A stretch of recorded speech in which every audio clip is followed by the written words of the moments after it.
sabah seni öptüğü gibi öpmüş müdür o kızı? Geç kaldın ha? Şimdiye kadar ön sırada yerini almışsındır diye düşünüyordum ben. Sen de geç kalmışsın. Dün gece uzun bir gece oldu herhalde. Sen, Cihan, Onur, kız arkadaşın. Cihan çenesini tutamamış anlaşılan. Sana bizi öpüşürken gördüğünü söyledi mi? Pek hatırlamıyorum. Bana kız arkadaşını öptüğünü söyledi ama. Onu da hatırlamıyorum. Sen gerçekten o kadınla beraber misin? Bak içerisi ağzına kadar magazinci dolu. Benden hesap mı soruyorsun sen? Evet. Gülru, boşanmadan benden hiçbir şeyin hesabını soramazsın. Bunu sana daha önce de söylemiştim. Sen...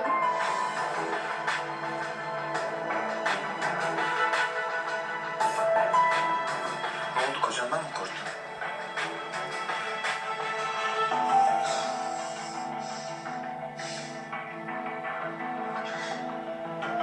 Ben artık çok yoruldum. Cihan'ı üzmekten... Seni sevmekten, yaşadığım ve yaşattığım her şeyden çok yoruldum ben.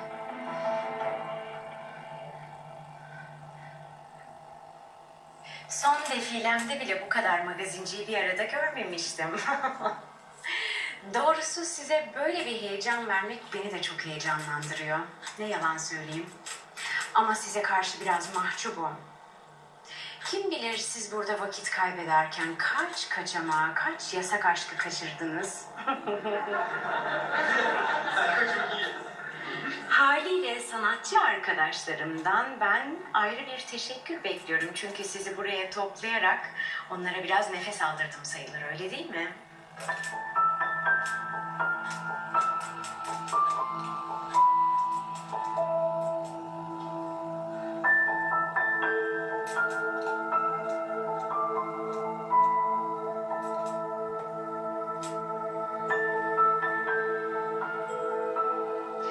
İpe sapa gelmez bir deli masalıyla ben sizi yeterince oyaladım. Artık buna bir son vermeliyiz, öyle değil mi? Arkadaşlar, şimdi asistanım karşınızda gördüğünüz laboratuvar görevlisinden söz konusu raporu alacak. Zarfı huzurlarınızda ilk defa açacak ve karşınızda gördüğünüz barkovizyona yansıtacak.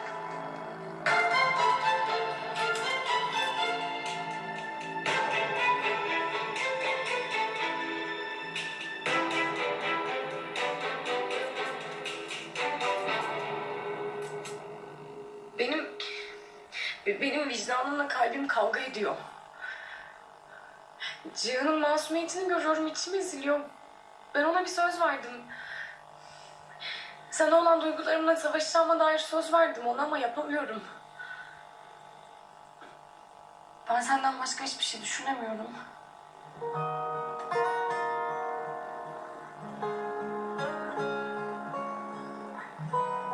Benden başka hiçbir şey düşünemiyorsun, öyle mi?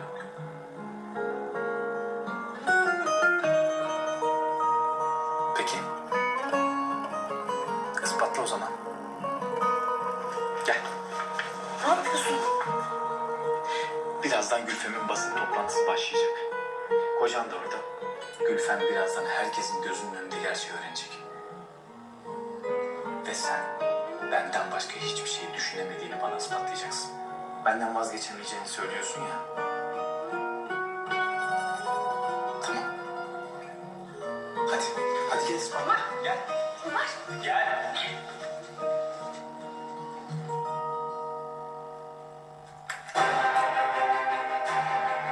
Siz de görüyor musunuz?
Eğer sana inanmamı istiyorsan bu arabaya binip herkesi, her şeyi geride bırakacaksın.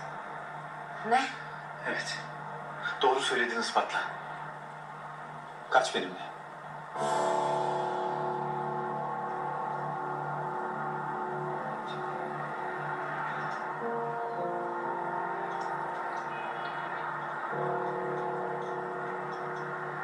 Bin.